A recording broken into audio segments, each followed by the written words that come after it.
Friends, welcome back. आज की video में हम बात करेंगे हिंदी भाषा के उद्देश्य। मातृभाषा के रूप में हिंदी भाषा के कौन कौन से उद्देश्य हैं। पहले हम बात करेंगे मातृभाषा क्या है और इसकी कुछ परिभाषाएं। मातृभाषा का अर्थ है वह भाषा जो बालक की माँ की भाषा है। इट मीन्स कि बच्चा जो भाषा अपनी माँ से सीखता है। बालक इस भाषा को अपनी माँ से तथा अपने आसपास के वातावरण से स्वाभाविक रूप से धीरे धीरे सीखता है, परंतु यह अर्थ उचित नहीं है, क्योंकि वातावरण के संपर्क तथा माँ से सीखी भाषा वो घर की बोली होती है, वह समाज द्वारा स्वीकृत मानक भाषा नहीं होती। कई परिवारों में शुद्ध भाषा का प्रयोग नहीं होता, उसके लिए विद्यालय आने पर वह शुद्ध रूप सीखता है। वही मानक भाषा मातृभाषा कहने के योग्य होती है। परिभाषाएं। पहले कलराज के अनुसार मातृभाषा मनुष्य के हृदय की धड़कन है। W.M. रायबर्न के अनुसार मातृभाषा एक उपकरण है, आनंद, प्रसन्नता और ज्ञान का एक स्रोत है, रुचियों एवं अनुभूतियों का एक निर्देशक है और विधाता द्वारा मनुष्य को दी हुई इस सर्वोत्तम शक्ति के प्रयोग का साधन है, जिसके द्वारा हम उस भगवान के निकटतम पहुंच सकते हैं। पंडित सीताराम चतुर्वेदी के विचार के अनुसार भाषा शिक्षा का उद्देश्य यह है कि हम दूसरों की कही और लिखी हुई बातें ठीक ठीक समझ और पढ़ सकें तथा शुद्ध, प्रभावोत्पादक एवं रमणीय ढंग से बोल और लिख सकें। अतः भाषा वह शक्ति है जिसके आधार पर हम विचारों का आदान प्रदान तथा साहित्य का सृजन करते हैं। अब हम बात करेंगे मातृभाषा के रूप में हिंदी शिक्षण के उद्देश्य कौन कौन से हैं। इसके जो उद्देश्य हैं उनको हम कई भागों में बांट सकते हैं। जैसे पहले है ज्ञान मूलक उद्देश्य है, फिर कौशलात्मक उद्देश्य है, सौंदर्य बोध मूलक उद्देश्य है, अभिव्यक्ति मूलक उद्देश्य है, सृजनात्मक उद्देश्य है और मनोविनोद मूलक उद्देश्य। पहला है ज्ञान मूलक उद्देश्य। इसमें हम कैसा ज्ञान प्राप्त करते हैं? विद्यार्थियों को विभिन्न शब्द भेद, शब्दोच्चारण, ध्वनियों का ज्ञान प्रदान करना, विद्यार्थियों को वाक्य विन्यास, वाक्य रचना, वर्तनी, काव्य रचना का ज्ञान प्रदान करना।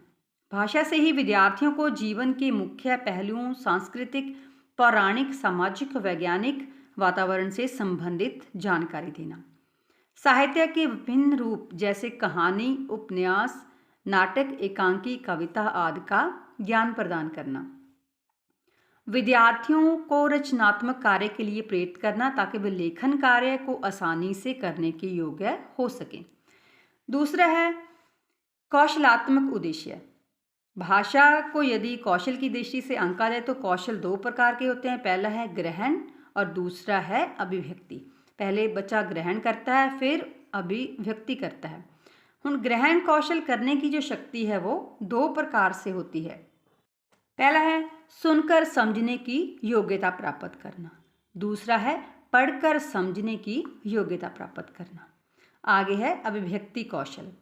भाषा ही मानव विचार विनिमय का शक्तिमय साधन है, क्योंकि हम अपने विचारों को अगर दूसरों के साथ साझा करना चाहते हैं तो भाषा को ही प्रयोग में लाएंगे। समाज के सभी सामाजिक कार्य, व्यापार तथा व्यवसाय में भाषा के माध्यम से अपनी बात अभिव्यक्त करनी पड़ती है। मातृभाषा में अभिव्यक्ति सरल होते हुए भी इसको भाषा शिक्षण के माध्यम से प्रभावी बनाया जा सकता है। सतत अभ्यास से वह अपनी अभिव्यक्ति कुशलतापूर्वक कर सकते हैं। जो अभिव्यक्ति कौशल है वो दो प्रकार से हम विकसित कर सकते हैं। पहला है बोलकर, दूसरा है लिखकर, मौखिक और लिखित से। लेखन कौशल का विकास तीन प्रकार से किया जा सकता है। पहले है साधारण लेखन, दूसरा है अनुवादित कार्य, तीसरा है सृजनात्मक कार्य। साधारण लेखन क्या होता है? सरल विषयों पर छोटे छोटे वाक्यों को लिखना साधारण लेखन कहलाता है। साधारण लेखन में इतनी कुशलता नजर नहीं आती, यद्यपि यह स्पष्ट शुद्ध होता है, परंतु उसमें विभिन्न प्रभावी साहित्यिक शब्दों का चुनाव नहीं होता। जैसे छोटे छोटे विषय पर जो विद्यार्थी हैं वो निबंध लिखते हैं। अनुवादित कार्य। लिखित रचना में अनुवादित कार्य करने का अर्थ है रूपांतरित कार्य करना, अर्थात एक भाषा के साहित्य का रूपांतरण जब दूसरी भाषा में किया जाता है तो वह अनुवादित कार्य कहलाता है। ट्रांसलेशन। सृजनात्मक कार्य। सृजनात्मक लेखन में मौलिक लेखन का समावेश होता है। किसी भी विद्यार्थी के विचारों व भावों को कलात्मक लिखित रूप देना, जिसमें सुंदर शब्दों का चयन, प्रभावी वाक्य विन्यास, विचारों में मौलिकता, कर्मबद्धता, सुसंगठितता आदि गुणों का समावेश होता है। यह लेखन उच्च कक्षाओं में किया जाता है। कुछ सुयोग्य बुद्धिमान विद्यार्थी ही अध्यापक के निर्देशन में प्रभावशाली सृजनात्मक लेखन कार्य कर पाते हैं। आगे है सौंदर्यबोध मूलक उद्देश्य। इसे हम समीक्षात्मक भी कह सकते हैं। यह उद्देश्य भाषा एवं साहित्य के दृष्टिकोण से महत्वपूर्ण है। इसमें छात्र साहित्य का रसास्वादन भी करते हैं। छात्रों को साहित्य के प्रमुख अंग जैसे कि रसबोध, सौंदर्य, अलंकार, छंद, शब्द शक्तियाँ व समीक्षा। समीक्षा क्या होती है कि साहित्य के विविध पक्षों की समालोचना का जो ज्ञान है वो बच्चों को प्राप्त होता है। इसके अंतर्गत विद्यार्थियों को रसात्मक जो अनुभूति है अर्थात साहित्य का आनंद लेना और उसका विश्लेषण करना होता है।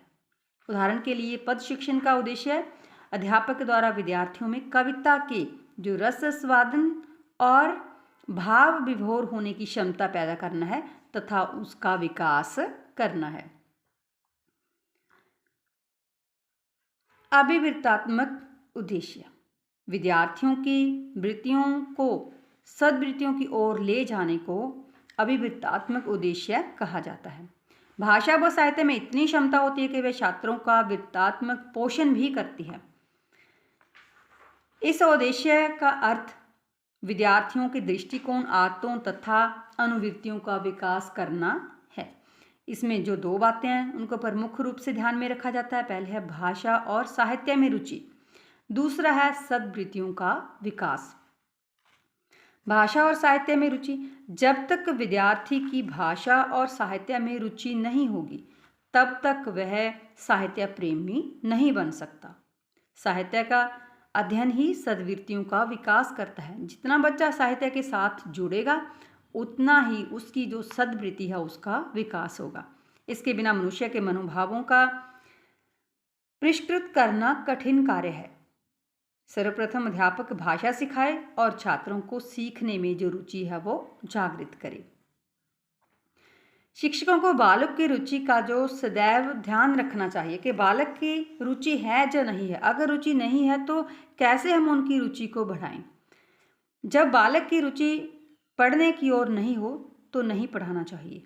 इससे इसके विकास में जो बाधा है वो पहुंचती है। पाठ पढ़ाने से पूर्व उनकी पाठ में रुचि पैदा करनी चाहिए जिससे वे पाठ को अच्छी तरह समझ सकें। सद्वृत्तियों का विकास, जीवन में चाहे कोई कितना साक्षर या निरक्षर है, सद्वृत्तियों का विकास प्रत्येक के लिए अति आवश्यक है। वह मानव मूल्यों की रक्षा करता है। स्पष्ट विचार क्षमता, स्पष्ट अभिव्यक्ति, भावना और क्रिया की सफलता, भावात्मक तथा सृजनात्मक जीवन की पूर्णता, इन समर्थ गुणों का पालन तथा विकास तभी संभव है जब केवल भावात्मक और बौद्धिक जीवन की नींव मातृभाषा पर यथेष्ट ध्यान दिया जाए। आगे है सृजनात्मक उद्देश्य। मातृभाषा विद्यार्थी में स्वतंत्र चिंतन, मौलिक अभिव्यक्ति, रचनात्मक प्रतिभा आदि का विकास करती है। जैसे जैसे विद्यार्थी लेखन अभिव्यक्ति करता जाता है, चाहे वह साधारण लेखन से ही प्रारंभ होती है, जैसे वह अपनी अभिव्यक्ति में मौलिकता का समावेश कर लेता है। पहले वो साधारण से सीखेगा, हौली हौली जटिलता की ओर बढ़ेगा। इसके लिए उसे सतत अध्याय, साहित्य में रुचि, अध्ययनशीलता, चिंतन, मनन की आवश्यकता पड़ती है। कक्षा में होने वाले रचनात्मक कार्य की तरफ अध्यापक का विशेष ध्यान जाना चाहिए कि वह अभिव्यक्ति कौशल को सृजनात्मक धरातल पर लाने का भरसक प्रयत्न करे। क्योंकि हम भाषा बच्चों को सिखा रहे हैं तो इस ढंग से सिखाएं कि बच्चों में जो सृजनात्मकता है वो भी पैदा हो जाए। कौशल पहले ऐसे ग्रहण करना, फिर अभिव्यक्त करना। अब ग्रहण करना सुनकर और पढ़कर। अभिव्यक्त बच्चा कैसे करेगा? मौखिक अभिव्यक्ति और लिखित अभिव्यक्ति। और लिखित में कैसे आएगा? एक तो सृजनात्मक, दूसरा है अनुवाद। अब अगला उद्देश्य है मनोविनोद मूलक उद्देश्य। मातृभाषा में जो साहित्य द्वारा कहानियों, एकांकी, उपन्यास, कविताओं आदि में विपुल मनोरंजन होता है, क्योंकि ये हमारे मनोरंजन का साधन है। आज समाज में व्याप्त इतनी तनाव भरी जिंदगी, जटिलताओं और अधिकांकिक भौतिक सुख समृद्धियों की चाहत ने मनुष्य को स्वार्थी बना दिया है और वो साहित्य से दूर भाग रहा है। वह दिमागी रूप से, शारीरिक रूप से स्वस्थ नहीं है, क्योंकि वो साहित्य के साथ नहीं जुड़ रहा।